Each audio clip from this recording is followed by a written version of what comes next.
যে কোনো লড়াইয়ে, যে কোনো রাজনৈতিক প্রকল্পে, যে কোনো তাজদিদের প্রক্রিয়ায় সঠিক পলিসি থাকা, সঠিক স্ট্র্যাটেজি থাকা এবং শত্রুকে সঠিকভাবে চিহ্নিত করা অত্যন্ত গুরুত্বপূর্ণ। এটা ছাড়া কখনো আপনি সফল হতে পারবেন না। এটা জজবা দিয়ে করলে হবে না, এটা আবেগ দিয়ে করলে হবে না, এটা উইশফুল থিঙ্কিং দিয়ে করলে হবে না, অথবা হিকমার নামে সুবিধাবাদের মাধ্যমে এটা করলে হবে না। কালকে যদি বনি ইসরায়েল মসজিদ আল আকসা ধ্বংস করে দেয়, কালকে যদি তারা ওখানে থার্ড টেম্পল বানানো শুরু করে, তাদের তৃতীয় মন্দির বানানো শুরু করে, কে কি করবে বলেন? গাজায় একটা হসপিটাল আছে খান ইউনুসে একটা অ্যাম্বুলেন্স আসছে, অ্যাম্বুলেন্স থেকে একটা বাচ্চা নামছে, 10-11 বছর বয়স, ওর কাছে একটা ব্যাকপ্যাক, ওখান থেকে রক্ত পড়তেছে। আল জাজিরা সাংবাদিক জিজ্ঞেস করছে যে এখানে তোমার এখান থেকে রক্ত পড়তেছে কেন, তোমার ব্যাগে কি? বলছে আমার ভাই।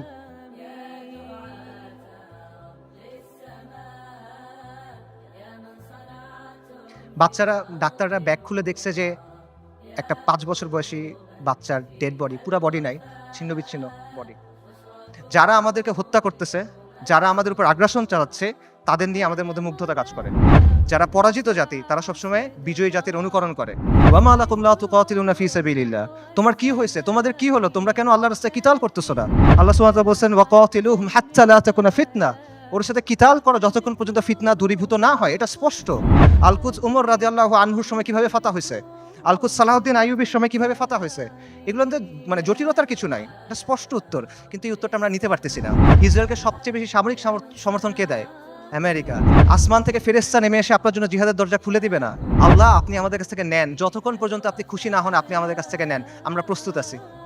এই কথাটা যখন আমরা বলতে পারবো এবং এই কথার উপর যখন আমরা আমল করতে পারবো, যখন আমরা বলবো ইয়া আল্লাহ আপনি নেন, ততক্ষণ পর্যন্ত নেন যতক্ষণ আপনি সন্তুষ্ট না হন, তারপর আপনি আমাদেরকে আল আকসা দেন, তখন আল-কুদস আপনি মুক্ত করতে পারবেন, আগ পর্যন্ত পাবেন না।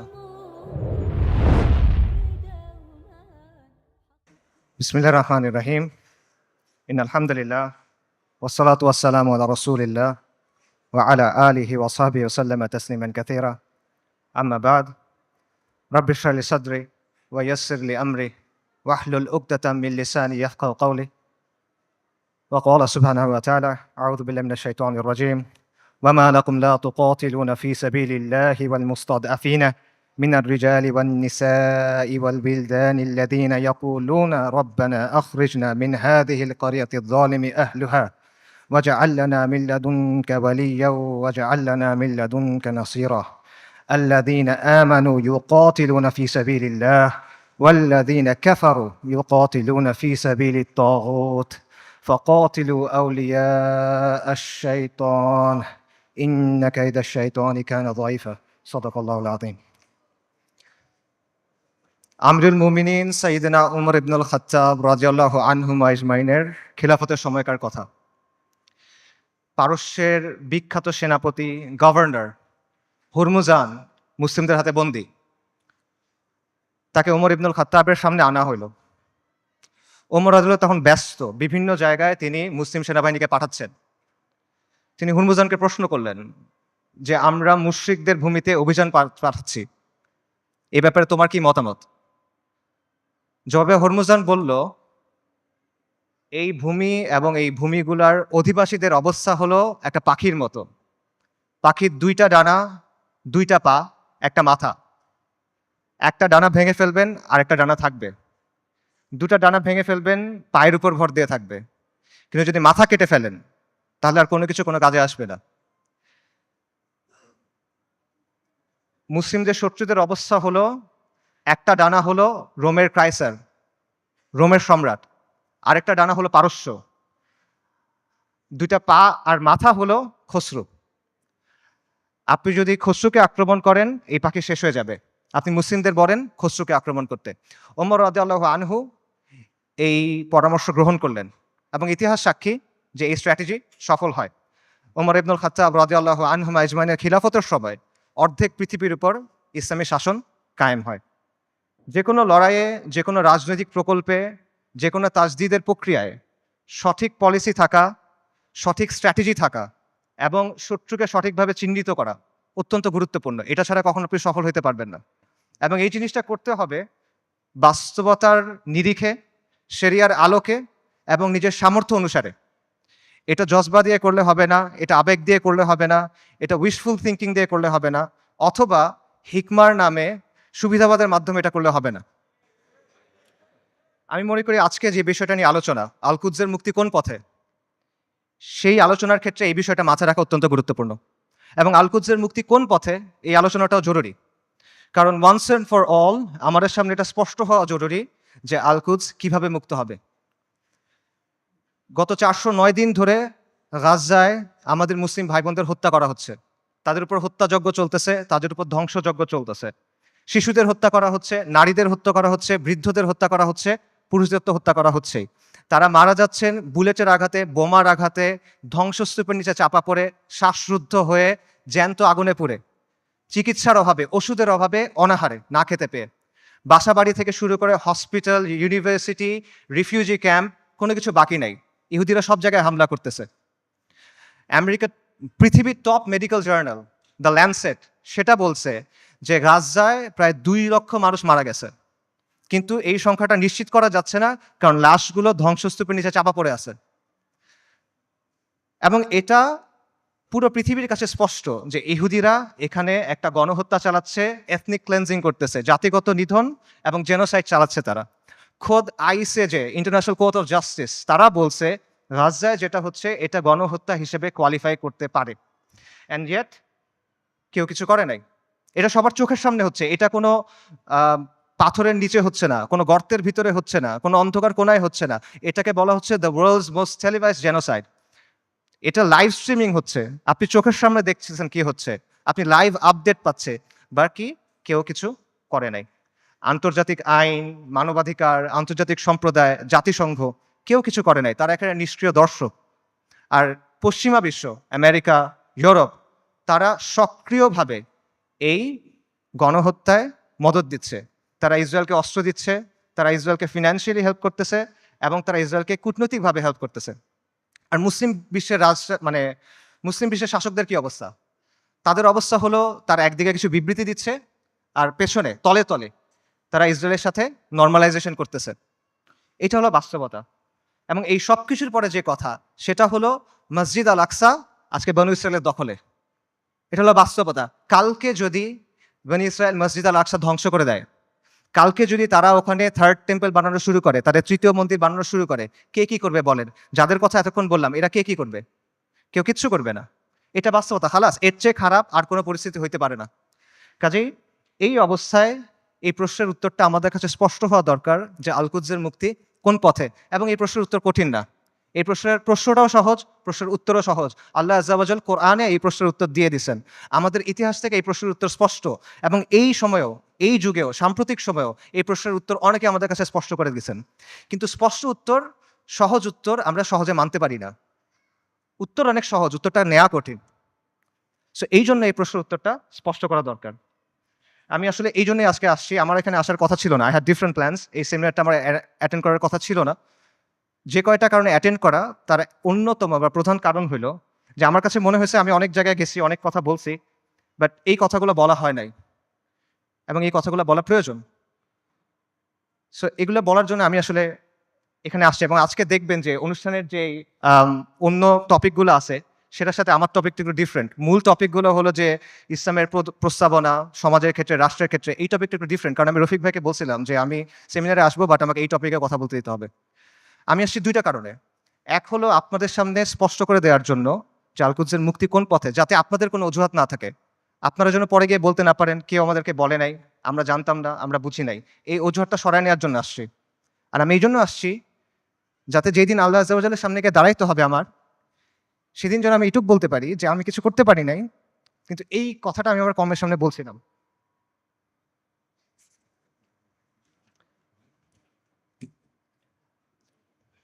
আল কুদসের মুক্তি কোন পথে, এই আলোচনাটা ঢুকার আগে কয়েকটা বিষয় একটু ক্লিয়ার করা দরকার। একটা বিষয় হলো যে শত্রুর নির্মমতা বা শত্রুর নিষ্ঠুরতা, এটা আসলে এখানে মূল সমস্যা না। কারণ এর চেয়েও নির্মম, এর চেয়েও নিষ্ঠুর ঘটনা আমাদের ইতিহাসে ঘটছে, এই উম্মার সাথেই ঘটছে। প্রথম ক্রুসেডের কথা চিন্তা করেন, যখন ক্রুসেডাররা জেরুজালেম দখল করে নিল 1099 সালের জুলাইয়ের 15 তারিখ, আজকে থেকে 925 বছর আগের কথা। খ্রিস্টান ইতিহাসবিদরা লিখছে যে তারা এমনভাবে ম্যাসাকার করছে যে রাস্তায় কিছু কিছু জায়গায় পায়ের গোলারি পর্যন্ত মানুষের রক্ত ছিল, আর কিছু কিছু জায়গায় রক্ত ছিল হাঁটু পর্যন্ত, মুসলিমদের রক্ত। এবং তারা জেরুজালেম পর্যন্ত যাওয়ার সময় যতগুলো শহর পার হয়েছে প্রত্যেকটা শহরে ম্যাসাকার করছে, রেপ করছে, লুট করছে, আর্সন করছে, আগুন লাগাই দিছে। এবং এখানেই শেষ না, তারা ক্যানিবালিজম করছে। ক্যানিবালিজম বুঝেন? মানুষের মাংস খাওয়া। এটা ঐতিহাসিকভাবে প্রমাণিত। সিরিয়ার উত্তর পশ্চিমে একটা শহর আছে আল মারাতুন নুমান। এই শহরে 1098 সালে খ্রিশ্চিয়ান হিস্টোরিয়ানদের লেখার মধ্যে আসে যে তারা মুসলিমদের লাশ সিদ্ধ করে খাইছে, বড়দের লাশ, প্রাপ্তবয়স্কদের লাশ, এবং শিশুদের লাশ স্পিড রোস্ট করছে। স্পিড রোস্ট মানে বোঝেন? একটা বড় লোহার শিক থাকে, সেই শিকের মধ্যে একটা জন্তুকে এফর ওফর করা হয়, মনে করেন একটা কবুতর বা একটা মুরগি। তারপর এটা আগুনের উপর ঝুলানো হয় শিকটা, তারপর এটা ঘুরানো হয়, তখন আগুনটা ঝলসায় মাংসটা রান্না হয়। আপনারা অনেক সময় দেখবেন যে গ্রিল চিকেন এভাবে রান্না করে। এইভাবে মুসলিমদের শিশুদের রান্না করে খাইছে। আমি বানায় বলতেছি না। ক্যানিবলস অ্যান্ড ক্রুসেডার্স একাডেমিক পেপার আছে, খুঁজে দেখেন, সেখানে প্রাইমারি সোর্স দেওয়া আছে, 12টা খ্রিশ্চিয়ান সোর্স থেকে এটা প্রমাণিত। এই ঘটনা আমাদের সাথে ঘটছে। তাতারদের কথা চিন্তা করেন, বলা হয় যে মঙ্গলরা যখন বাগদাদ আক্রমণ করছিল 40 দিন পর্যন্ত মুসলিমদের হত্যা করছে। দজলা নদীর পানি লাল আর কালো হয়ে গেছে। লাল হলো মুসলিমদের রক্তে, কালো হলো সবকিছু পুরাই দিছে, ছাই গিয়ে নদীর পানিতে মিশছে, পানি কালো হয়ে গেছে। নবী সাল্লাল্লাহু আলাইহি ওয়াসাল্লামের সময়ের কথা চিন্তা করেন। খাব্বাব ইবনে আরাদ রাদিয়াল্লাহু তাআলা আনহু, তিনি রাসূলুল্লাহ সাল্লাল্লাহু আলাইহি ওয়াসাল্লামের সাথে এসে যখন কথা বলতেছেন, রাসূলুল্লাহ বলতেছেন যে তোমাদের আগে এমন উম্মাত ছিল যাদের হাড় থেকে মাংস লোহার চিরুনি দিয়ে আলাদা করা হয়েছে, তাদের মাথা থেকে দ্বিখণ্ডিত করা হয়েছে, এবং সাহাবীদের উপর তো অনেক অত্যাচার নির্যাতন হয়েছে, এটা আমরা জানি। কাজেই অত্যাচার নির্যাতন এটা এখানে মূল ইস্যুটা না। আমার কথা ভুল বুঝবেন না, আমি বলতেছি না যে আমাদের গাজ্জার ভাই বোনরা তারা যেই কুরবানি করতেছেন, যে কষ্ট করতেছে, আমি এটা ডাউন প্লে করতেছি না। I am saying this just to put this things into perspective. মানে বিষয়টা বোঝা যে এইটা আগে ঘটেনি এমন না, এরকম ঘটনা আগেও ঘটছে। সমস্যা এখানে না, সমস্যা অন্য জায়গায়। সমস্যাটা হলো যে ক্রুসেডারদের সময় যখন আগ্রাসন হয়েছে, তাতারদের সময় যখন আগ্রাসন হয়েছে, তখন মুসলিমরা ক্রুসেডারদের সামরিক শক্তিকে সমীহ করত। তারা তাতারদের যে হিংস্রতা, এটা নিয়ে কনসার্ন ছিল, কিন্তু ওদের নিয়ে ফ্যাসিনেশন ছিল না, তাদের নিয়ে মুগ্ধতা ছিল না। আপনি তাদের লেখা যদি পড়ে দেখেন, দেখবেন যে ক্রুসেডের সময় যেসব মুসলিম হিস্টোরিয়ানরা লিখছেন, তারা ক্রুসেডারদের নিয়ে মজা করতেছে যে তাদের কাজকর্ম এমন কেন, তাদের বিশ্বাস এমন কেন, তাদের কালচার এমন কেন। তাতারদের সময় একটা বিখ্যাত ঘটনা আছে, অনেক আলেমদের আলোচনায় শুনবেন, যে হুলাকু খানের মেয়ে, বলা হয় হুলাকু খানের মেয়ে, তাতারদের নেতার মেয়ে বাগদাদ শহরে বের হয়েছে। সে একজন আলেমকে দেখছে, তাকে গিয়ে প্রশ্ন করতেছে, এই তোমাদের কোরআনে না লেখা আছে আল্লাহ তোমাদের বিজয়ী করবেন, আল্লাহ তোমাদের কর্তৃত্ব দিবেন, তোমরা সম্মানিত হবা? আর এটা কোরআন তো ভুল, কারণ আমরা তোমাদের উপরে কর্তৃত্ব করতেছি, তোমরা আমাদের অধীনস্থ। তখন সেই আলেম বলছেন যে রাখাল যখন ভেড়া নিয়ে যায় তখন সাথে কিছু কুকুর নিয়ে যায়, গার্ড ডগস। কেন নেয়? কারণ ভেড়া যখন পাল থেকে বের হয়ে যায় তখন কুকুর ছেড়ে দিতে হয়, কুকুরের ধাওয়া খেয়ে ভেড়াগুলো আবার পালে ফেরত আসে। তোমরা তাচাররা হলো এই কুকুর। আল্লাহ তোমাদেরকে পাঠাইছেন কারণ আমরা দিন থেকে সরে গেছি। তোমাদের ধাওয়া খেয়ে আমরা দিনের দিকে যখন ফিরবো, তখন যিনি তোমাদের ছাড়ছেন তিনি তোমাদের আবার বেঁধে ফেলবেন। সুবহানাল্লাহ। আন্ডারস্ট্যান্ডিংটা খুব ক্লিয়ার। তাদের মধ্যে অনুশোচনা ছিল, দুঃখ ছিল, কিন্তু কোনো কনফিউশন ছিল না, শত্রুকে নিয়ে মুগ্ধতা ছিল না। তারা এটা ক্লিয়ার ছিল যে আমরা দিন থেকে সরছি, এই জন্য আজকে আমাদের এই অবস্থা, আমাদের দিনে ফেরত আসতে হবে। কিন্তু আমাদের আজকের কি অবস্থা? আমাদের অবস্থাটা কমপ্লিটলি ডিফারেন্ট। যারা আমাদেরকে হত্যা করতেছে, যারা আমাদের উপর আগ্রাসন চালাচ্ছে, তাদের নিয়ে আমাদের মধ্যে মুগ্ধতা কাজ করে, তাদের নিয়ে আমাদের মধ্যে ফ্যাসিনেশন কাজ করে, এবং আমরা মনে করি যে আমরা আরো বেশি করে কুফারের মতো হইতে হবে, আমাদের কুফারের অনুকরণ করতে হবে, তাহলে মনে হয় আমরা জিততে পারবো, তাহলে মনে হয় আমাদের দুরবস্থা যাবে। এবং আমরা মনে করি যে কুফারের যে তন্ত্রমন্ত্র আছে, কুফারের যে বাদ মতবাদ আছে, এগুলোর মাধ্যমে মনে হয় দিনের খেদমত হবে। আমরা এটা চিন্তা করতেছি। এগুলো কেন হচ্ছে? কারণ শত্রুর দিন নিয়ে আমাদের মধ্যে মুগ্ধতা আছে, আর আমাদের দিন নিয়ে আমাদের মধ্যে আছে হীনম্মন্যতা। ইবনু খালদুন একটা কথা বলছেন যে the vanquish always imitates the victor. যারা পরাজিত জাতি তারা সবসময় বিজয়ী জাতির অনুকরণ করে। এক্স্যাক্টলি সেম জিনিসটা এখানে হচ্ছে। ক্রুসেডের সময়, মঙ্গলদের আগ্রাসনের সময় আমরা সামরিক এবং রাজনৈতিকভাবে পরাজিত ছিলাম, কিন্তু আদর্শিকভাবে পরাজিত ছিলাম না। এখন আমরা সামরিক, রাজনৈতিকভাবে পরাজিত, আমরা আদর্শিকভাবে পরাজিত, আমরা মনস্তাত্ত্বিকভাবে পরাজিত।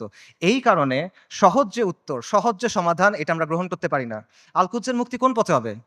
আল-কুদসের মুক্তি হবে জিহাদের মাধ্যমে, কিতালের মাধ্যমে, তরবারির ধারালো অগ্রভাগ দিয়ে আল-কুদস মুক্ত হবে, আর কোনো কিছু দিয়ে হবে না। আল্লাহ আযজা ওয়া জাল কোরআনে বলছেন আল-কুদসের জন্য আপনার করণীয় কি?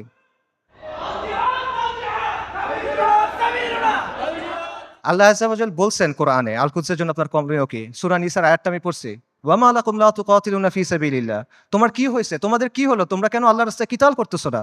এই জিনিসটা স্পষ্ট। আল্লাহ সুবহানাহু ওয়া তাআলা বলছেন, ওয়া আইদ্দু লাহুম মাসতাতাতুম মিন কুওয়া। তোমরা প্রস্তুত করো তাদের সে জিহাদের জন্য। আল্লাহ সুবহানাহু ওয়া তাআলা বলছেন, ওয়া কাতিলুহুম হাত্তা লা তাকুনা ফিতনা। ওর সাথে কিতাল করো যতক্ষণ পর্যন্ত ফিতনা দূরীভূত না হয়। এটা স্পষ্ট। আল কুদস উমর রাদিয়াল্লাহু আনহুর সময় কিভাবে ফাতা হইছে? আল কুদস সালাহউদ্দিন আইয়ুবীর সময় কিভাবে ফাতা হয়েছে? এগুলোতে মানে জটিলতার কিছু নাই। এটা স্পষ্ট উত্তর। কিন্তু এই উত্তরটা আমরা নিতে পারতেছি না। এবং আমাদের মধ্যে কনফিউশন আছে। ঠিক আছে, জিহাদ হবে। জিহাদটা কিভাবে হবে?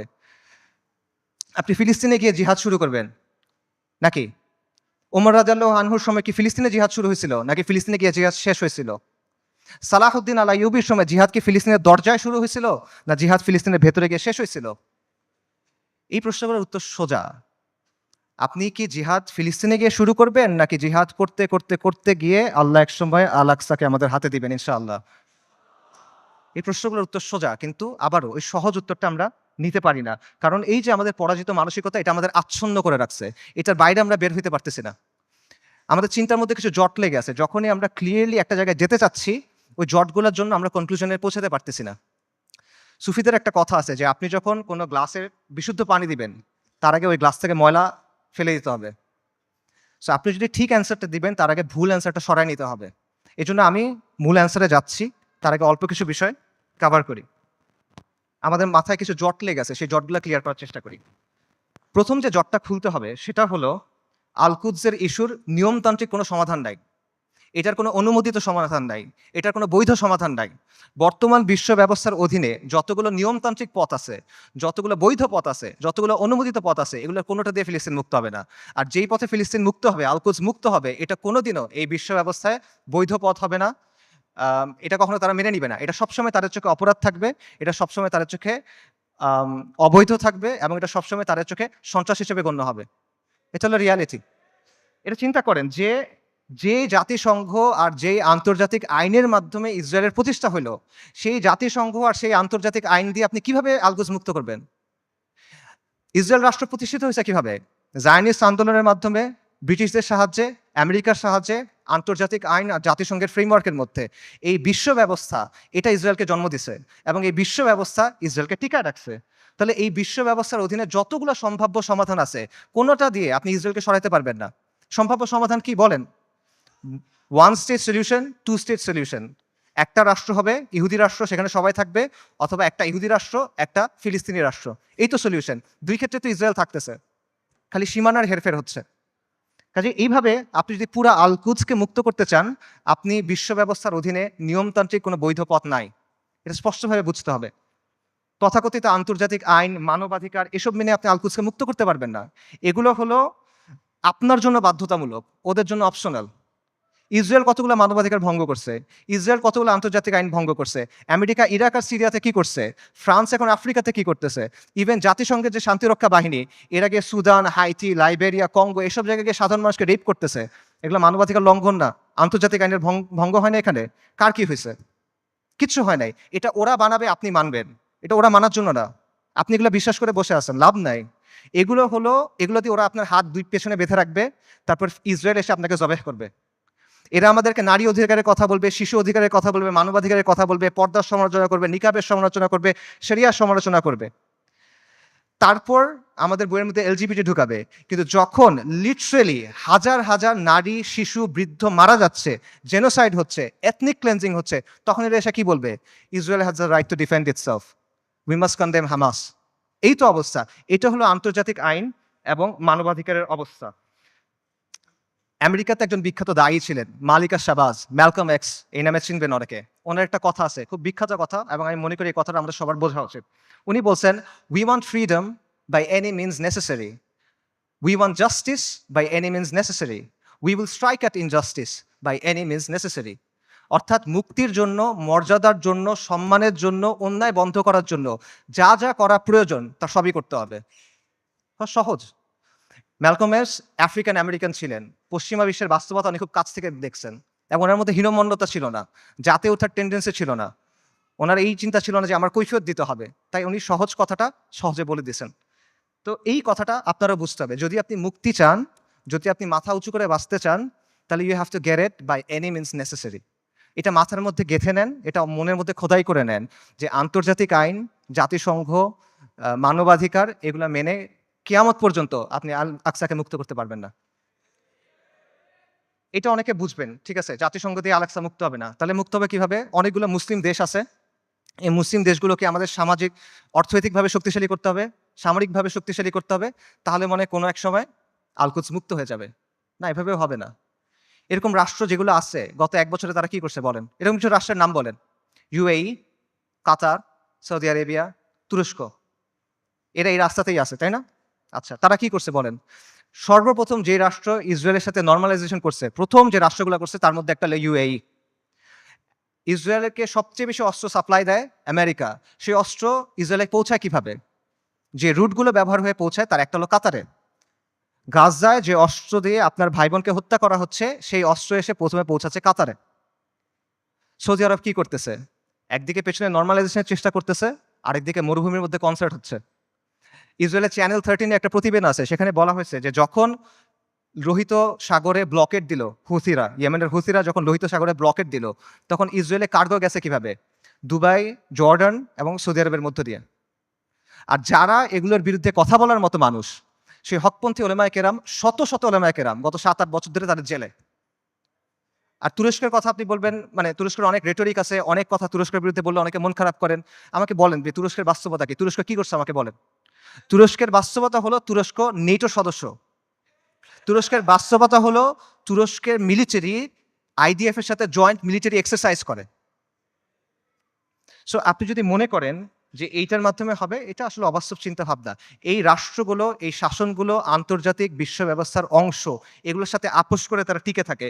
এবং আধুনিক মুসলিম রাষ্ট্রগুলো, তথাকথিত মুসলিম রাষ্ট্রগুলোর যে শাসন ব্যবস্থা, এটা হলো ঔপনিবেশিক শাসন ব্যবস্থার ধারাবাহিকতা। আমাদের এখানে ইসলামী শাসন ছিল, ফিরিঙ্গিরা এসে তাদের শাসন ব্যবস্থা চাপাই দিছে, এখন এই রাষ্ট্র এবং এই শাসকরা সেটাই কন্টিনিউ করতেছে। এটা হলো রিয়ালিটি। কাজে বিশ্ব ব্যবস্থা যদি দুর্বল হয়, এই শাসকদের মস্তক কেঁপে উঠবে। এবং বিশেষ করে আরবের যে রাজতন্ত্রগুলো আছে বা মনার্কিগুলো আছে, তারা ক্ষমতায় আছে এবং টিকে আছে প্রথমে ব্রিটেনের সাথে আপোষ করার মাধ্যমে, এখন আমেরিকার সাথে আপোষ করার মাধ্যমে। এগুলো বাস্তবতা, এই বাস্তবতা অস্বীকার করার কোনো সুযোগ নেই। এগুলো ঐতিহাসিকভাবে প্রমাণিত সত্য কথা। কাজেই এরা কখনোই এমন কোনো কাজ করবে না যেটা এই বিশ্ব ব্যবস্থার বিরুদ্ধে চায়। তারা যদি আন্তরিকভাবে চায়ও, তাহলে তারা এটা করতে পারবে না। তারা অ্যাট বেস্ট এটা ম্যানেজ করতে পারবে, এবং এটি তারা চেষ্টা করে ম্যানেজ করা, যে 2 লক্ষ মানুষ মারা গেছে, আমরা একটা বিবৃতি দিব, এইটুকুই তারা করবে। এইটাই ম্যানেজ করার চেষ্টা করবে তারা। কাজেই এটা সত্য, মুসলিমদেরকে অর্থনৈতিকভাবে শক্তিশালী হতে হবে, রাজনৈতিকভাবে শক্তিশালী হতে হবে, সামরিকভাবে শক্তিশালী হতে হবে, কোনো প্রশ্ন নাই। কিন্তু পরাধীন অবস্থায় না। আমরা মনে করি আমরা স্বাধীন হয়েছি, আমরা স্বাধীন হই নাই, আমরা এখনো পরাধীন অবস্থায় আছি। পরাধীন অবস্থায় আপনার জিডিপি যত হোক, আপনার রাস্তা যত সুন্দর হোক, আপনার দেশে যত স্কাইস্ক্রেপার থাকুক, ইট ডাজন্ট ম্যাটার। আপনি পরাধীন, ওই টাকা আপনার হাতে নাই, ওই অস্ত্র আপনার হাতে নাই, ওই শক্তি আপনার হাতে নাই। সো এই বিষয়টা বুঝতে হবে যে আপনি আগে মুক্ত হইতে হবে, তারপরে এই শক্তি। এবং এখানে আরেকটা পজিশন আছে, অনেকে যেটা মনে করেন যে ঠিক আছে, জাতিসংঘ দিয়ে হবে না, মুসলিম রাষ্ট্র দিয়ে হবে না, কিন্তু মুসলিম সেনাবাহিনীগুলো দিয়ে হবে। এই সেনাবাহিনীগুলো, বিশেষ করে আরবের যে সেনাবাহিনীগুলো আছে, ফিলিস্তিনের কাছাকাছি যে সেনাবাহিনীগুলো আছে, এরা হয়তোবা সাহায্য করবে।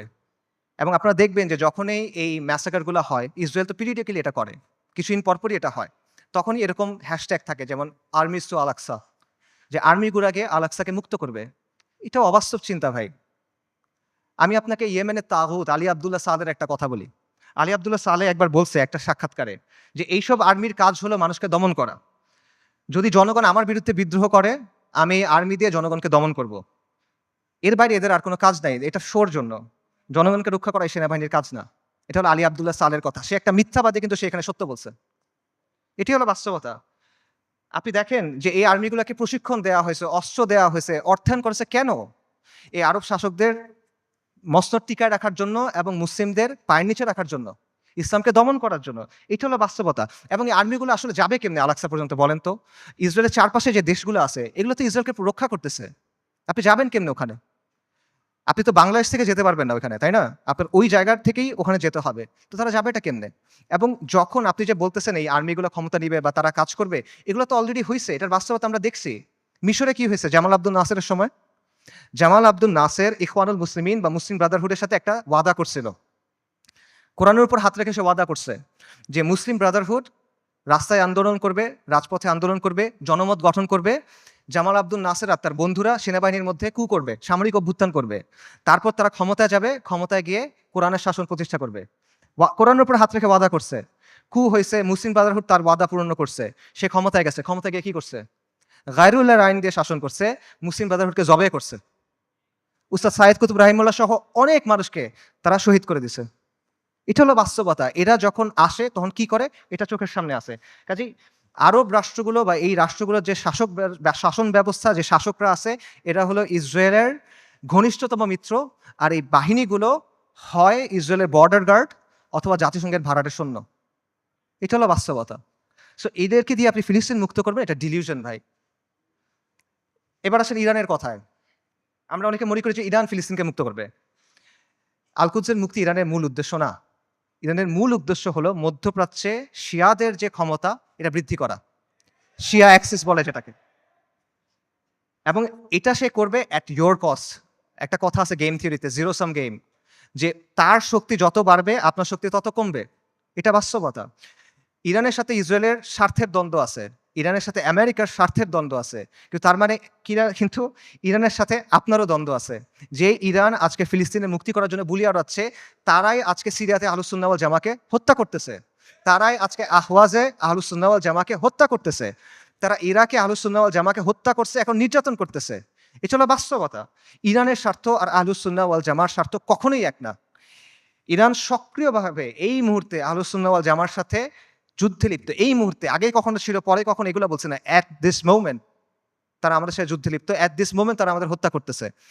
আমেরিকা যখন আফগানিস্তানে আক্রমণ করছে, আমেরিকা যখন ইরাকে আক্রমণ করছে, ইরান তাদেরকে সহায়তা করছে। এটা তাদের মুখের কথা, এটা আমি বানায় বলতেছি না, আপনারা গিয়ে চেক করেন। মোহাম্মদ খাতামি ইরানের প্রেসিডেন্ট ছিল 97 থেকে 2005 পর্যন্ত সম্ভবত। তার একটা বক্তব্য আছে যে তালিবানের বিরুদ্ধে আমরা আমেরিকাকে সাহায্য করছি, স্পষ্ট বক্তব্য আছে তাদের। এগুলো লুকোছাপার কিছু না। এবং সবচেয়ে বড় যে বিষয়টা, ইরানের ব্যাপারে সতর্ক হওয়ার সবচেয়ে বড় কারণ হলো যে তাদের সাথে আমাদের আকীদার দ্বন্দ্ব আছে, তাওহীদের ব্যাপারে দ্বন্দ্ব আছে। তারা আল্লাহর উলুহিয়াত, আল্লাহর রুবুবিয়াত, আল্লাহর সিফাতের ব্যাপারে শিরক করে। তারা আমাদের মা আয়েশা রাদিয়াল্লাহু তাআলা আনহার ব্যাপারে জঘন্য কথা বলে, যেটা কোনোদিন কিয়ামত পর্যন্ত মানা সম্ভব না আমাদের পক্ষে। তারা সাহাবায়ে কেরাম রাদিয়াল্লাহু তাআলা আনহুম আজমাইনকে তাকফির করে, এটা কোনোদিন পর্যন্ত মানা সম্ভব না। এগুলো কোনো ফুরুই বিষয় না ভাই। এই জিনিস মেনে আপনি কোনো কিছু করতে পারবেন না। আল্লাহ আল কুদসকে এই শিরকের সাথে এই করে আপনি মুক্ত করতে পারবেন না। ইরানকে আপনার দেখতে হবে ক্রুসেডের সময়ে উবাইদি সাম্রাজ্যের মতো করে। ক্রুসেডের সময়ে একটা সাম্রাজ্য ছিল, উবাইদি সাম্রাজ্য। এটাকে আপনারা অনেকে ফাতেমি খিলাফত নামে চিনেন। এরা আকীদাতে ছিল ইসমাইলি শিয়া, মানে ইমামি শিয়াদের চেয়েও খারাপ, বাতেনি এরা, ইসমাইলি শিয়া।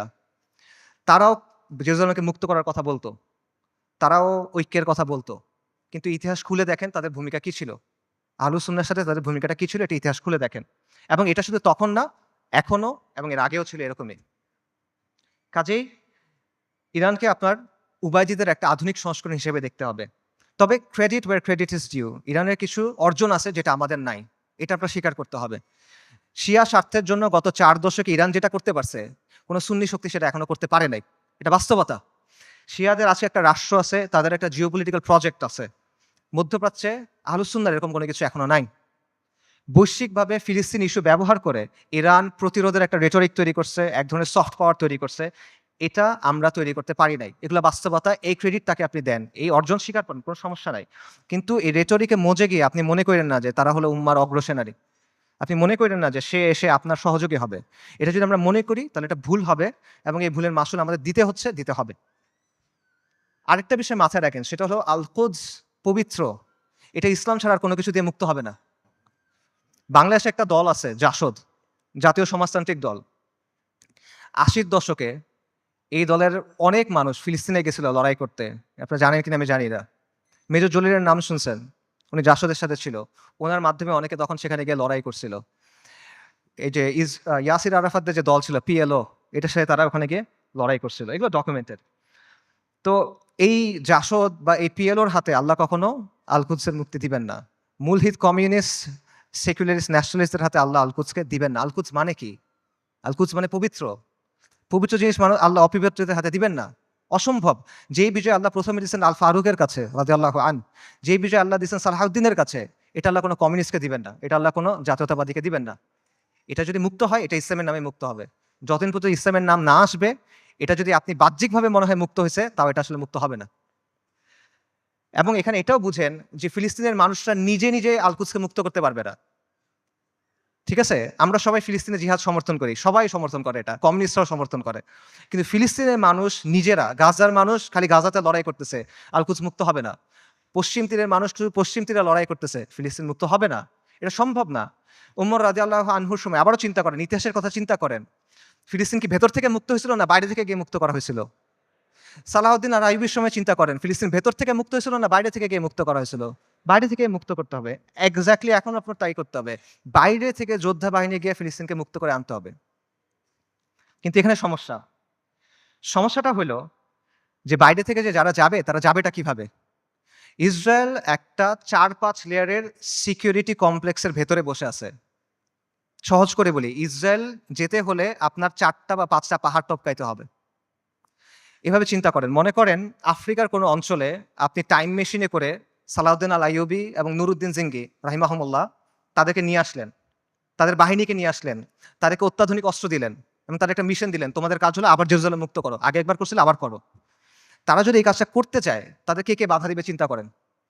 প্রথমে ওইখানকার তথাকথিত মুসলিম শাসক বাধা দিবে, তাদের বাহিনী বাধা দিবে, সেই শাসকদের কিছু অনুগত নামধারী আলেম থাকবে, তারা বাধা দিবে, তারা বলবে এরা খারিজি, তারা বলবে এরা তাকফিরি, তারা বলবে এরা উগ্র, তারা বলবে এরা বাঘি।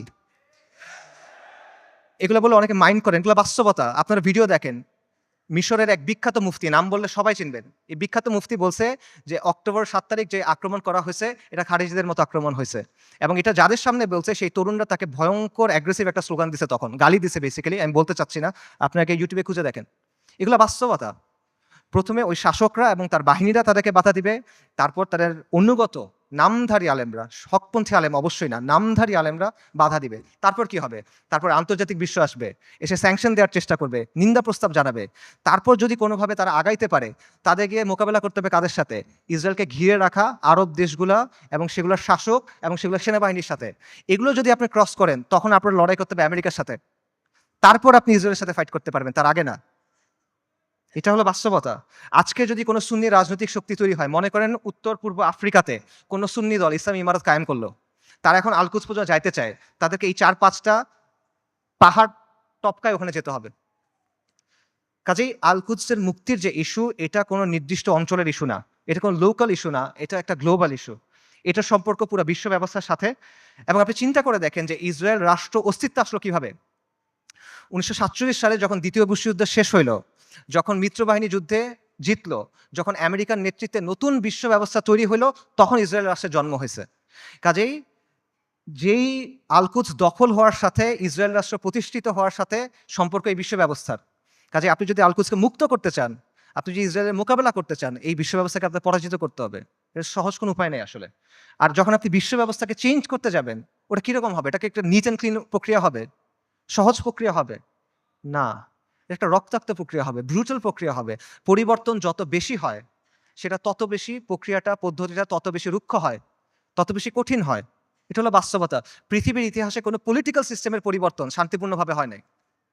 পলিটিক্যাল সিস্টেম, আপনি একটা ওয়ার্ল্ড সিস্টেমের কথা বলতেছেন, ওয়ার্ল্ড অর্ডারের কথা বলতেছেন, এটা শান্তিপূর্ণভাবে হবে না। কিন্তু আমরা এভাবেই চিন্তা করি। আমি চিন্তা করি আমার চাকরি ঠিক থাকবে, আমার ক্যারিয়ার ঠিক থাকবে, আমার স্ট্যান্ডার্ড অফ লিভিং ঠিক থাকবে, সব কিছু ঠিক থাকবে, জিডিপি ঠিক থাকবে, আমার দেশের ইনকাম পার ক্যাপিটা ঠিক থাকবে, মাঝখান দিয়ে আল-কুদস মুক্ত হয়ে যাবে। এভাবে হবে না। আপনার আমাদের সবাইকে কুরবানি করতে হবে। এটা সস্তা কিছু না ভাই। এটা আপনি সেকুলার ইতিহাস দেখেন, ওয়াহির আলোকে দেখেন, আকলের দিক দিয়ে দেখেন, বাস্তবতার আলোকে দেখেন, আপনি এভাবে মুক্ত করতে পারবেন না। এই পুরা বিশ্ব ব্যবস্থার পরিবর্তনের সাথে এটা জড়িত। আমি সামারি করি। আমি অনেকগুলা না, না, না, না বললাম। সেই না গুলা সামারি করি। বর্তমান বিশ্ব ব্যবস্থার অনুমোদিত কোনো পথে আল-কুদস মুক্ত হবে না। জাতিসংঘ, আন্তর্জাতিক আইন, মানবাধিকার এগুলা দিয়ে আল-কুদস মুক্ত হবে না। মুসলিম বিশ্বের শাসক এবং তাদের অধীনস্থ যে সেনাবাহিনী, এদেরকে দিয়ে আল-কুদস মুক্ত হবে না। ইরানের যে অক্ষ, এটার মাধ্যমে আল-কুদস মুক্ত হবে না। আল-কুদসের অধিবাসীরা একা একা নিজেরা চেষ্টা করে ভেতর থেকে আল-কুদসকে মুক্ত করতে পারবে না। তাকে অবশ্যই বাইরে থেকে হেল্প করতে হবে। কিন্তু বাইরে থেকে কেউ যদি হেল্প করতে যায়, তারা ৪ থেকে ৫টা পাহাড় ডিঙায় যেতে হবে। কাজেই ফিলিস্তিনের মুক্তির বিষয়টা এই বিশ্ব ব্যবস্থার পরিবর্তন করা বা বিশ্ব ব্যবস্থাকে দুর্বল করার সাথে সম্পর্কিত।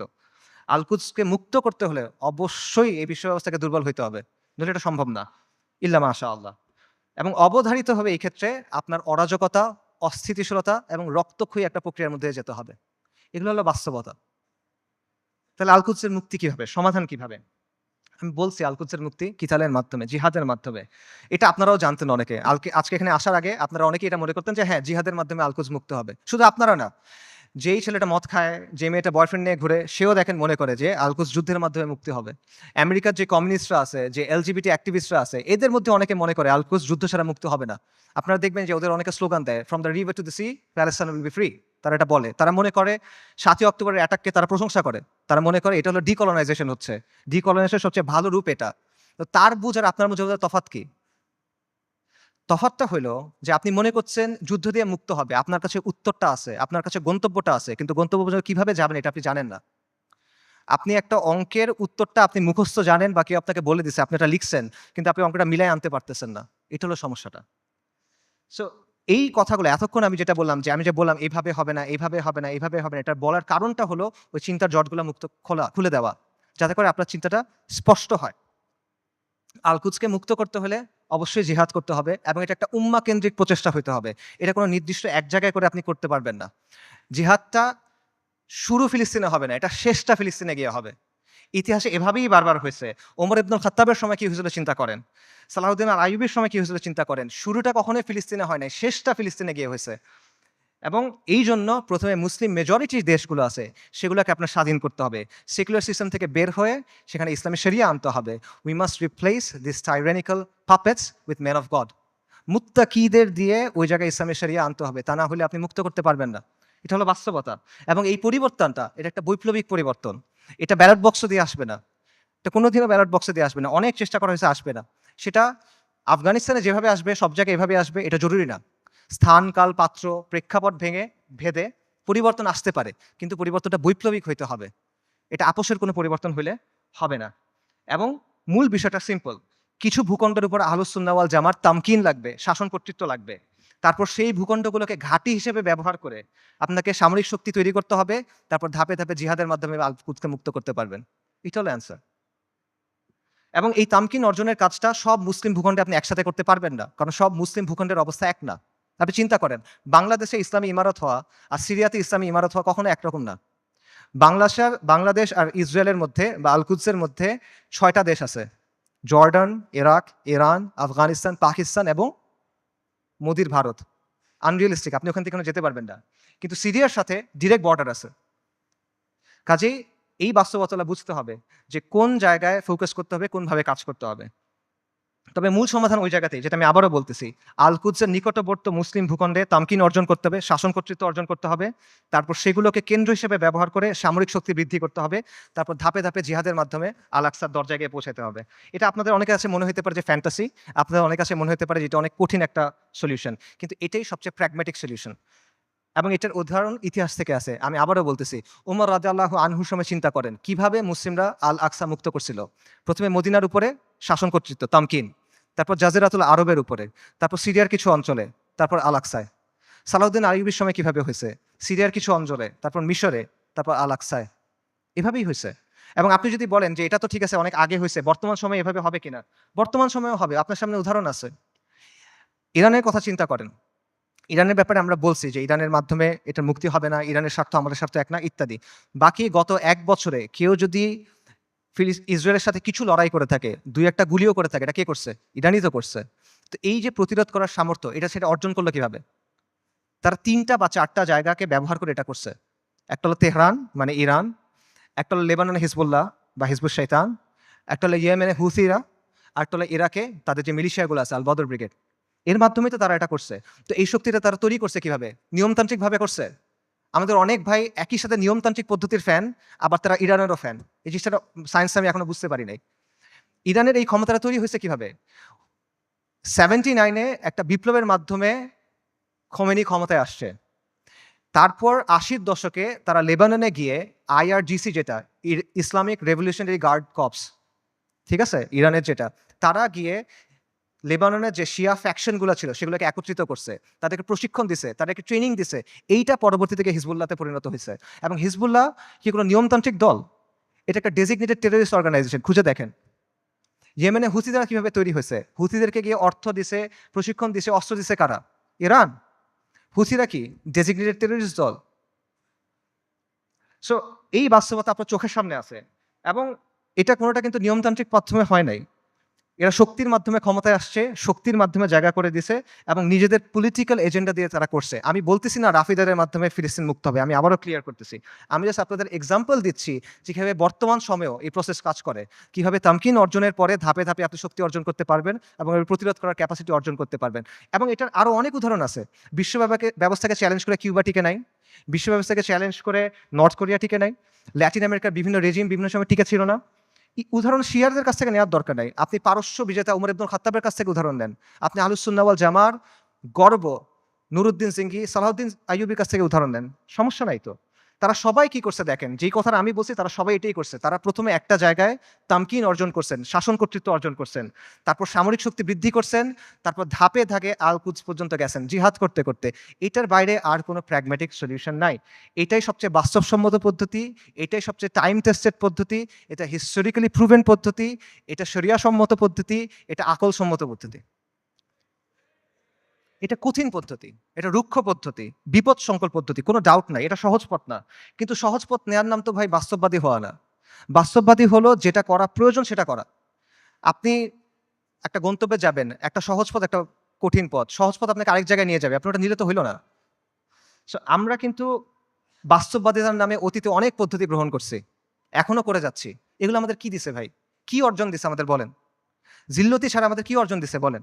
এবং দিন থেকে আমরা সরে গেছি। আরো এক্সাম্পল দেখেন, চীনের কথা মনে করেন। চীন যে গ্লোবাল সুপার পাওয়ার হয়েছে, কিভাবে হয়েছে ভাই? লিবারাল ডেমোক্রেসি মেনে হয়েছে? মানবাধিকার মেনে হয়েছে? একটা ভায়োলেন্ট রেভলিউশনের মাধ্যমে চাইনিজ কমিউনিস্ট পার্টি শাসন কর্তৃত্ব অর্জন করছে, তামকিন অর্জন করছে। তারপর একটা ওয়ান পার্টি স্টেট বানাইছে, ব্রুটালি শক্ত হাতে শাসন করছে, আজকে সে আমেরিকার কন্টেন্ডার হয়েছে। এটা বাস্তবতা ভাই। চীন, তারা কি বিশ্বাস করতে যে জনগণ সব ক্ষমতার উৎস? চীনের বিপ্লবের যাকে স্থপতি বলা হয় মাও সেতুং, তার একটা বিখ্যাত উক্তি আছে, সেটা হলো বন্দুকের নল ক্ষমতার উৎস। পাওয়ার comes from the barrel of the gun. এটা বাস্তবতা। এই বাস্তবতা, political power comes from the barrel of the gun. এটা দুনিয়ার বাস্তবতা। আপনি বাস্তবতা বুঝার পরে বাস্তবসম্মত পলিসি নিতে পারেন। এবং আপনাকে ওই যেটা বলছিলাম, এই পলিসি আপনার নিতে হবে বাস্তবতার নিরিখে, শরিয়ার আলোকে এবং নিজের সামর্থ্য অনুসারে, এবং আপনার শত্রুকে আপনার চিনতে হবে। আমরা শুরুতে হরমুজানের কথা বলছিলাম। মুসলিমদের শত্রুদের তুলনা হলো পাখির মতো। পাখির দুটা ডানা, দুটা পা, একটা মাথা। আজকে 1400 বছর পর্যন্ত ডানা একটা ভেঙে ফেলবেন, আর একটা ডানা থেকে যাবে। দুটা ডানা ভেঙে ফেলবেন, পা থেকে যাবে। মাথা কেটে ফেলবেন, পাখি শেষ। রাইট? তা আজকে 1400 বছর পরে বাস্তবতা কি? মুসলিমদের শত্রুদের অবস্থা একটা পাখির মতো। এক ডানা নেটো, এক ডানা ইসরায়েল, দুই পা হলো এই আরব বিশ্বের শাসকেরা। মাথাকে আমেরিকা। ইসরায়েলকে সবচেয়ে বেশি সামরিক সমর্থন কে দেয়? আমেরিকা। ইসরায়েলকে সবচেয়ে বেশি অর্থনৈতিক সমর্থন কে দেয়? ইসরায়েলকে সবচেয়ে বেশি রাজনৈতিক সমর্থন কে দেয়? বারবার জাতিসংঘের সিকিউরিটি কাউন্সিলে ভেটো কে দেয়? এই শাসকদের মসনদ কে টিকায় রাখে? কাজেই আমেরিকাকে রাজি খুশি রেখে, আমেরিকার মনের মতো করে, আমেরিকার বানানো ছকে খেলে, তাদের ঠিক করা নিয়ম মেনে কোনোদিন পর আল কুদস মুক্ত হবে না। এটা পসিবল না। আপনার আমেরিকার কথা চিন্তা করেন। গত ১ বছর ধরে তাদের সাথে যেই ঘটনাগুলো ঘটতেছে, সেগুলোর কথা চিন্তা করেন। আপনি ওই ছেলেটার কথা চিন্তা করেন, হাফেজ। আপনারা ভিডিও দেখছেন। রিফিউজি ক্যাম্পের ভিতরে আগুনে পুড়ে মারা গেছে। ছেলেটার নাম ছিল শাবান, কোরআনে হাফেজ, সফটওয়্যার ইঞ্জিনিয়ারিং নিয়ে পড়তেছিল। আপনারা রুহ আর রুহ রিমের কথা চিন্তা করেন। ওই যে ছোট্ট মেয়েটা, বিল্ডিং ধসে গেছে, মারা গেছে। তার দাদা তার ডেড বডি বুকে নিয়ে বলতেছে রিম, রুহ আর রুহ। তার কথা চিন্তা করেন, তাদের কষ্টের কথা চিন্তা করেন। আপনি ওই বাবার কথা চিন্তা করেন যে সে বিস্কিট কিনতে গেছিল বাচ্চার জন্য, ফিরে এসে দেখে তার স্ত্রী সন্তান মারা গেছে। সে কান্না করতেছে আর বিস্কিটটা বাচ্চার হাতে দিয়ে বলছে, বাবা তুমি এটা নিয়ে যাও। আপনি মার কথা চিন্তা করেন যে বাচ্চার জন্য আটা আনতে গেছে, কারণ বাচ্চা ক্ষুধায় কাঁদতেছে, বুঝে না তো। আটা আনতে গেছে, এসে দেখে সবাই মারা গেছে। আপনি হিন্দ রাজাবের কথা চিন্তা করেন, 6 বছর বয়সী মেয়ে। ওরা গাজা থেকে পালায় যাওয়ার চেষ্টা করতেছিল 7 জন পুরা ফ্যামিলিতে। ইসরায়েলি ট্যাঙ্ক ওদের ঘিরে ফেলছে, গুলি করছে, সবাই মারা গেছে, ও বেঁচে আছে। তখন রেড ক্রিসেন্টে ফোন করছে, অডিও কলটা ইউটিউবে আছে, আপনারা শুনতে পারবেন। ও বলছে যে আমাকে তোমরা বাঁচাও, আমার খুব ভয় লাগতেছে। ওর সব পাশে সবাই মারা গেছে, বাবা মা সবাই মারা গেছে, 6 বছর বয়সী একটা মেয়ে।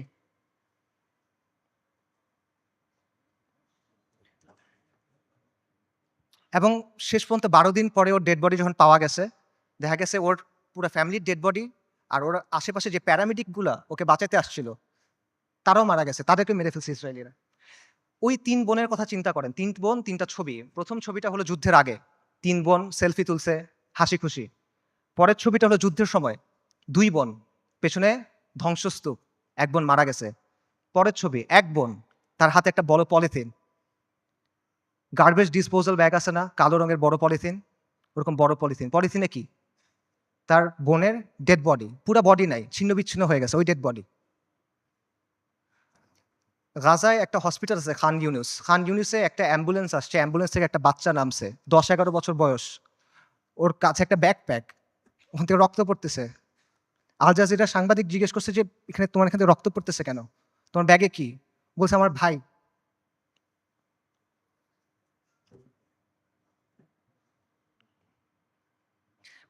ডাক্তাররা ব্যাগ খুলে দেখছে যে একটা ৫ বছর বয়সী বাচ্চার ডেড বডি, পুরা বডি নাই, ছিন্ন-বিচ্ছিন্ন বডি। আপনারা ওই মার কথা চিন্তা করেন যে গেছে, যে তার পুরা ফ্যামিলি মারা গেছে, সে এসে জিজ্ঞেস করছে, আমাকে লাশগুলা দাও, আমি দাফন কি করব? তাকে ৩ টা পলিথিন দিছে। কারণ ডেড বডি নাই, ছিন্ন-বিচ্ছিন্ন হয়ে গেছে সব। ৩ টা পলিথিন দিছে। আপনারা ওই বাচ্চাটার কথা চিন্তা করেন, বিল্ডিং ধসে পড়ছে, খুলি ফেটে গেছে, কোটর থেকে চোখ বের হয়ে আসছে এবং ওই নিষ্প্রাণ চোখ, এই নিষ্প্রাণ পৃথিবীর দিকে তাকায় আছে। এদের কষ্টের কথা চিন্তা করেন। এই কষ্ট শুধু তাদের, এই কষ্ট আমাদের না। আমরা না এক উম্মাহ। এক উম্মাহ, এক দেহের মতো, এরকম না?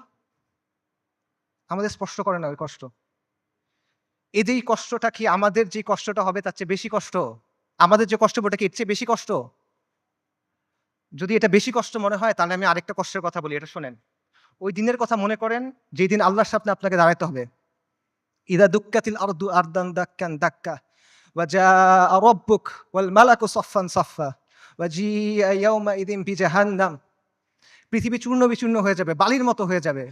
আপনার প্রতিপালক আসবেন এবং মালাইকারা আসবে সারিবদ্ধভাবে এবং জাহান্নামকে আপনার সামনে আনা হবে। ওই দিন আল্লাহ আপনাকে প্রশ্ন করবেন, আমাদেরকে প্রশ্ন করবেন। কি জবাব দিবেন আল্লাহকে বলেন? ফাইয়াউমাইযিন লা ইউআযযিবু আযাবাহু আহাদ ওয়া লা ইউথিকু ওয়াসাকাহু আহাদ। আল্লাহ ওই দিন যেভাবে আযাব দিবেন ওভাবে আর কেউ দেয়া নাই। আল্লাহ ওই দিন যেভাবে বাঁধবেন ওভাবে আর কেউ বাঁধে নাই। কি বলবেন আল্লাহকে তখন? আল্লাহ আপনাকে যদি জিজ্ঞেস করেন তুমি কি করছিলে, আপনি কি জবাব দিবেন বলেন? এই কষ্ট বেশি না দুনিয়াতে আপনার যে কষ্ট হবে সেটা বেশি? লা ইলাহা ইল্লাল্লাহ। এত কিছুর পরও দেখেন আল কুদসের মানুষ ঈমান, ইস্তিকামাত এবং সবরের কি দৃষ্টান্ত স্থাপন করছে। একজন বৃদ্ধা বলতেছে, আমাদের জান, মাল, সন্তান সবকিছু আল্লাহর জন্য কুরবান। মৃত্যু যদি আল কুদসের জন্য হয় তাহলে এটা সুন্দর মৃত্যু। ইনশাআল্লাহ কিয়ামত পর্যন্ত আমরা রিবাদ করে যাব। এটা সস্তা কিছু না, এটা রাসূলুল্লাহ সাল্লাল্লাহু আলাইহি ওয়াসাল্লামের ইসরা ওয়াল মিরাজের জায়গা। আমরা বাইতুল মাকদিসের অধিবাসীরা প্রস্তুতি আছি, কুরবানি করার জন্য প্রস্তুতি আছে। যত কুরবানি লাগে আমরা করব। ওই বাবার কথা চিন্তা করেন, হাসপাতালে একই দিনে ২ বাচ্চা মারা গেছে, ২ ছেলে মারা গেছে। উনি বলতেছেন আলহামদুলিল্লাহ, এটা জিহাদের ভূমি, এটা রিবাতের ভূমি। আমাদের যা কিছু আছে সব আল্লাহর জন্য। আল্লাহ আমাদের খালেক, উনি আমাদের তৈরি করছেন, উনি আমাদের পাঠাইছেন, উনি নিয়ে যাবেন, ওনার যা খুশি উনি করবেন। আমরা এটাতে খুশি, আমরা এটার উপর সবর করব। বান্দা যখন বিপদের মধ্যে পড়ে, ওলামায়ে কেরাম হাদিসের আলোকে বলছেন যে বান্দা যখন বিপদের মধ্যে পড়ে তখন আল্লাহ এটার মাধ্যমে তার সগীরা গুনাহগুলো মাফ করে দেন অথবা তাকে পরিশুদ্ধ করেন, কারণ আল্লাহ তাকে আখিরাতে বড় পুরস্কার দিতে চান। আমি মনে করি আমাদের গাজ্জার ভাই বোনদের সাথে, ফিলিস্তিনের ভাই বোনদের সাথে এই বিষয়টাই হইতেছে ইনশাআল্লাহ তাআলা। আল্লাহ তাদেরকে জান্নাতুল ফেরদৌস আলার জন্য প্রস্তুত করতেছেন। আমি মনে করি আল্লাহ এই বান্দাদের উপর রাজি খুশি হয়ে যাবেন ইনশাআল্লাহ তাআলা। লক্ষের উপরে শহীদ, আলহামদুলিল্লাহ, এটা উম্মতে মুহাম্মদের গর্ব। আমাদের মৃতরা জান্নাতে ইনশাআল্লাহ, ওদের মৃতরা জাহান্নামে। আল্লাহু মাওলানা ওয়ালা মাওলা লাহুম। ওই বৃদ্ধের কথা চিন্তা করেন যিনি ধ্বংসস্তূপের মাঝখানে দাঁড়ায় বলতেছেন, আমরা আজও এখানে দাঁড়ায় আছি এবং আমরা এখান পর্যন্ত থাকবো। এই ভূখণ্ড বরকতময়, এই ভূখণ্ডের অধিবাসীরা বরকতময়। আমাদের চারপাশে চূড়ান্ত ধ্বংসযজ্ঞ হয়েছে, কিন্তু আমরা তাও এখান থেকে নড়বো না। আমরা আল্লাহর দিন থেকে নড়বো না। আমরা অটল পাহাড়ের মতো, আমরা উজ্জ্বল তারার মতো। এবং আমি বলবো যে হ্যাঁ, পুরা বিশ্ব সাক্ষ্য দিচ্ছে তারা ঈমানের ক্ষেত্রে অটল পাহাড়ের মতো। পুরা বিশ্ব সাক্ষ্য দিচ্ছে তারা ইস্তিকামাতের ক্ষেত্রে উজ্জ্বল তারার মতো, এবং পুরা বিশ্ব সাক্ষ্য দিচ্ছে আপনি এবং আমি কাপুরুষ। পুরা বিশ্ব সাক্ষ্য দিচ্ছে আপনি আর আমি অক্ষম। পুরা বিশ্ব সাক্ষ্য দিচ্ছে আপনি আর আমি নিষ্ক্রিয়। ইসরায়েলের এক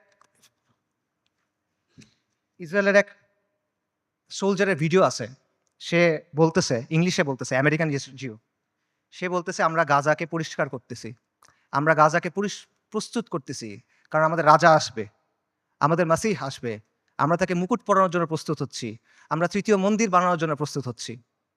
তাদের মাসিহকে আল মাসিহ আদ-দাজ্জাল। বনী ইসরাইল মসজিদ আল আকসার সামনে নাচতেছে, উল্লাস করতেছে, স্লোগান দিচ্ছে, তারা বলতেছে মুহাম্মদ মারা গেছে।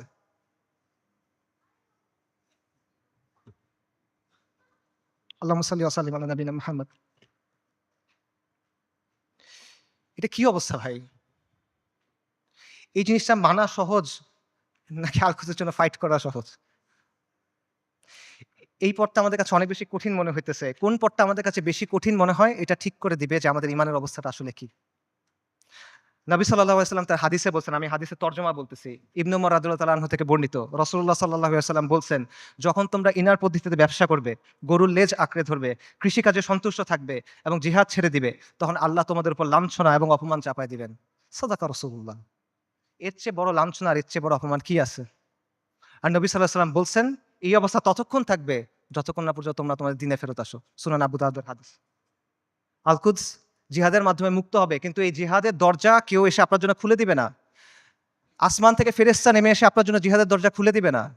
জিহাদের দরজা খুলতে হবে তাওহীদ আর হাদিদের শক্তি দিয়ে। খুলতে হবে না, ভাঙতে হবে এটা। এই রাস্তা আপনি মনে করতেছেন আল-কুদস পর্যন্ত আপনার জন্য একটা লাল গালিচা বিধানো রাস্তা তৈরি করে দিবে। যে ভাই আমি আল-কুদসে গিয়ে জিহাদ করব না। আপনার রক্ত, আপনার হাড়, আপনার মাংস, লাশের শাড়ি, খুলির পাহাড় পার হয়ে আপনার আল-আকসা যাইতে হবে। এটা ছাড়া আর কোনো অপশন নাই। আল-কুদসের দাম অনেক বেশি, এটা সস্তা না। বাইতুল মাকদিসের মানুষরা বলে দিছে, আল্লাহ আপনি আমাদের কাছ থেকে নেন, যতক্ষণ পর্যন্ত আপনি খুশি না হন আপনি আমাদের কাছ থেকে নেন, আমরা প্রস্তুত আছি। এই কথাটা যখন আমরা বলতে পারবো এবং এই কথার উপর যখন আমরা আমল করতে পারবো, যখন আমরা বলবো ইয়া আল্লাহ আপনি নেন, ততক্ষণ পর্যন্ত নেন যতক্ষণ আপনি সন্তুষ্ট না হন, তারপর আপনি আমাদেরকে আল-আকসা দেন, তখন আল-কুদস আপনি মুক্ত করতে পারবেন, আগ পর্যন্ত পাবেন না। আল-কুদস এমন এক দুলহান যার মাহার আমাদের রক্ত।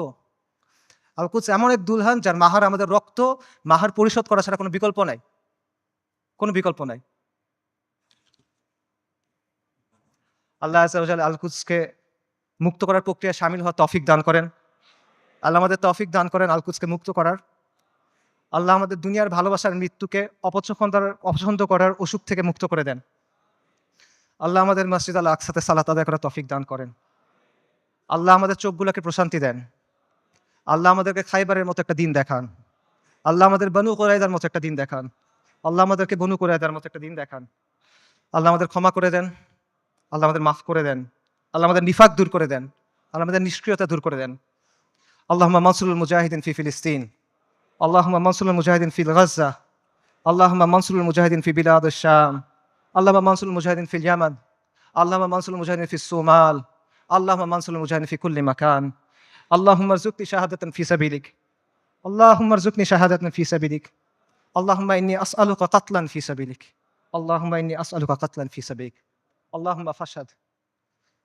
এই বক্তব্যে যদি ভালো কিছু থাকে এটা আল্লাহর পক্ষ থেকে, যা কিছু খারাপ, যা কিছু ভুল এটা আমার আর শয়তানের পক্ষ থেকে। ওয়া মা আলাইনা ইল্লাল বালাগ। আসসালামু আলাইকুম ওয়া রাহমাতুল্লাহ।